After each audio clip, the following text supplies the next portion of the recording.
Assalamualaikum warahmatullahi wabarakatuh. Alhamdulillahirrabbilalamin. Salatu wassalamu ala asrafil anbiya wal mursalin wa ala alihi wa sahbihi ajma'in, amma ba'du. Puji syukur pada Allah Subhanahu wa ta'ala atas segala limpahan nikmatnya sehingga kita dapat hadir bertemu dalam lentera UNH hari ini. Mudah-mudahan Allah Subhanahu wa ta'ala memberikan kekuatan dan kesehatan kepada kita semua.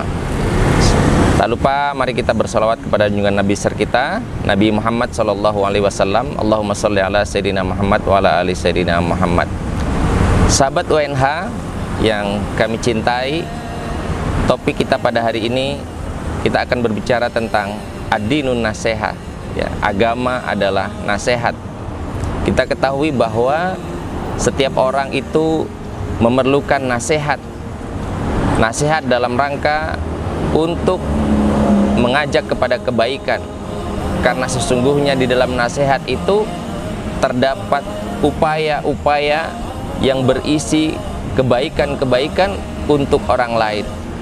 Sebagaimana Rasulullah Shallallahu Alaihi Wasallam mengatakan, ad-dinun nasihat, agama itu adalah nasihat. Mengapa nasihat itu penting?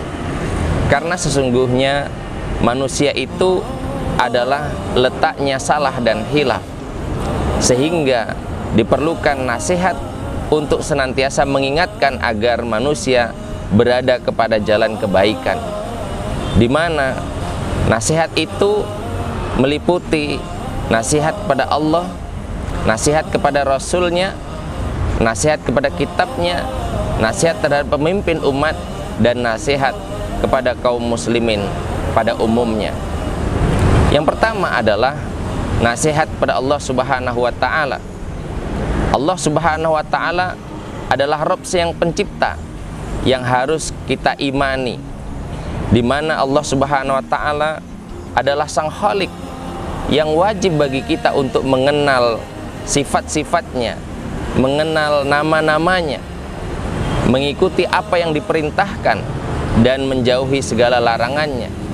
Kita sebagai manusia memahami dengan keimanan kepada Allah Subhanahu wa ta'ala, maka sesungguhnya menunjukkan kita ini adalah dhaif, ya. Manusia ini adalah makhluk yang harus meyakini Allah Subhanahu wa ta'ala sebagai Rabb sang pencipta. Sehingga demikian manusia yang memahami dirinya sebagai makhluk akan senantiasa mendapatkan nasihat dalam dirinya untuk menjadikan dirinya sebagai makhluk yang dhaif dan meyakini Allah Subhanahu wa ta'ala adalah sumber kekuatan dalam hidupnya. Yang kedua, nasihat terhadap kitab-kitabnya, di mana Allah Subhanahu wa ta'ala telah menurunkan kitab-kitab suci kepada para nabi dan rasul. Kitab Zabur, Taurat, Injil, dan Al-Quran, di mana kitab-kitab itu berisi tuntunan-tuntunan kalamullah yang ditujukan kepada Nabi untuk kemudian disampaikan kepada umatnya. Maka kepada kita sebagai orang yang beriman penting untuk memahami bahwa tujuan diturunkannya kitab-kitab itu adalah untuk membimbing manusia kepada jalan yang benar. Maka kemudian kita diajarkan untuk membacanya, mempelajarinya, dan mengamalkan segala isinya, karena di dalam kitab suci itu terdapat tuntunan yang mengajarkan manusia kepada jalan yang benar, agar kemudian manusia mendapatkan bimbingan, agar kemudian manusia berada pada rel jalan yang benar, sebagaimana juga diajarkan oleh para nabi dan rasul-rasul terdahulu, termasuk Nabi Muhammad SAW, dengan adanya Al-Quran sebagai hudal lil muttaqin, petunjuk bagi orang-orang yang bertakwa.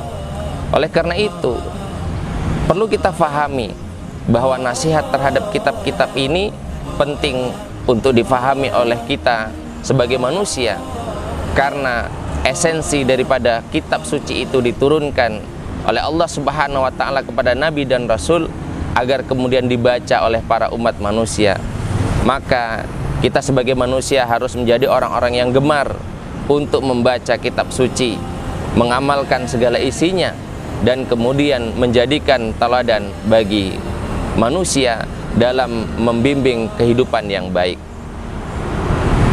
Sahabat UNH yang berbahagia, mari kita jadikan agama sebagai nasihat ini untuk menjadikan kita menjadi orang-orang yang senantiasa berada kepada jalan kebaikan, agar kita termasuk orang-orang yang mendapatkan petunjuk. Al-Quran mengatakan hudal lil muttaqin, petunjuk bagi orang-orang yang bertakwa. Demikianlah yang dapat saya sampaikan. Mudah-mudahan kita mendapatkan manfaat dan pelajaran bahwa sesungguhnya agama adalah nasihat yang baik, nasihat kepada Allah, nasihat kepada kitabnya, nasihat kepada Rasulnya, nasihat kepada kepemimpin, dan nasihat kepada kaum muslimin pada umumnya. Sahabat UNH, selamat menunaikan ibadah puasa. Semoga kita termasuk orang-orang yang menjadi yang muttaqin. Terima kasih. Assalamualaikum warahmatullahi wabarakatuh.